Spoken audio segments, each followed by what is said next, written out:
Bonjour à tous, aujourd'hui nous allons parler de ce que la musique produit sur votre cerveau et comment vous pouvez l'utiliser pour améliorer vos performances au travail.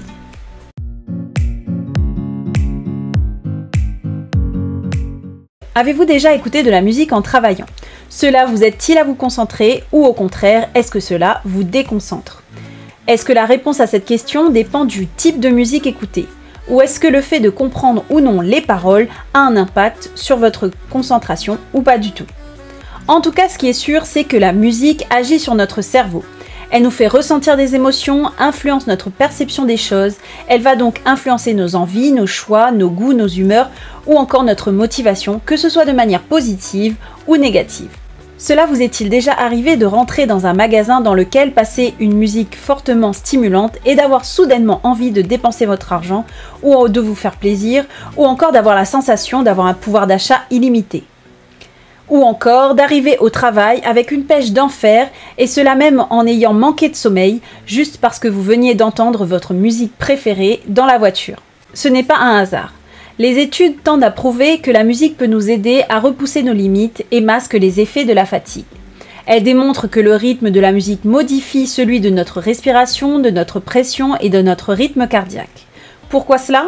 Eh bien parce que la musique va libérer ce que l'on appelle communément l'hormone du plaisir, c'est-à-dire la dopamine. Selon les recherches menées par les neuroscientifiques Denetsu Suto et Keiyo Akiyama, l'écoute musicale augmenterait le taux de calcium envoyé au cerveau, favorisant ainsi la production de dopamine, freinant de ce fait l'activité du système nerveux sympathique. Ceci permettrait alors de réduire la pression artérielle, par exemple. La musique serait également bénéfique dans le soulagement des symptômes de la maladie de Parkinson ou encore de l'épilepsie. Mais vous vous demandez certainement le rapport entre ce que je suis en train de vous dire et la manière dont la musique peut vous aider au travail. C'est très simple, j'y viens de suite. Comme je vous l'ai dit précédemment, la musique influence notre humeur. Vous pouvez donc à partir de cela créer ce que l'on appelle un cercle vertueux stimulant la motivation et la bonne humeur.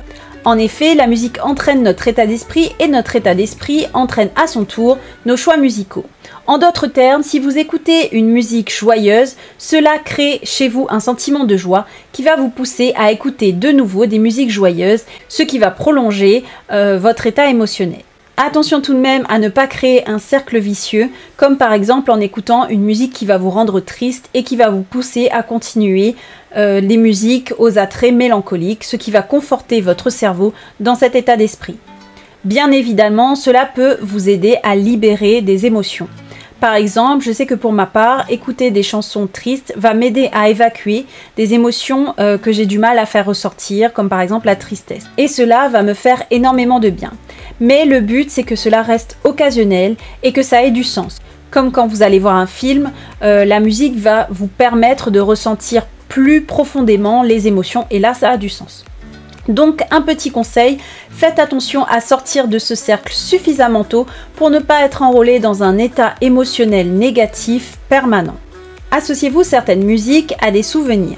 L'influence de la musique sur les émotions s'explique également par le fait que lorsque vous vivez quelque chose de marquant et qu'une musique passe au même moment, chaque fois que vous allez réécouter cette musique, celle-ci va vous replonger dans le même état d'esprit du moment en question.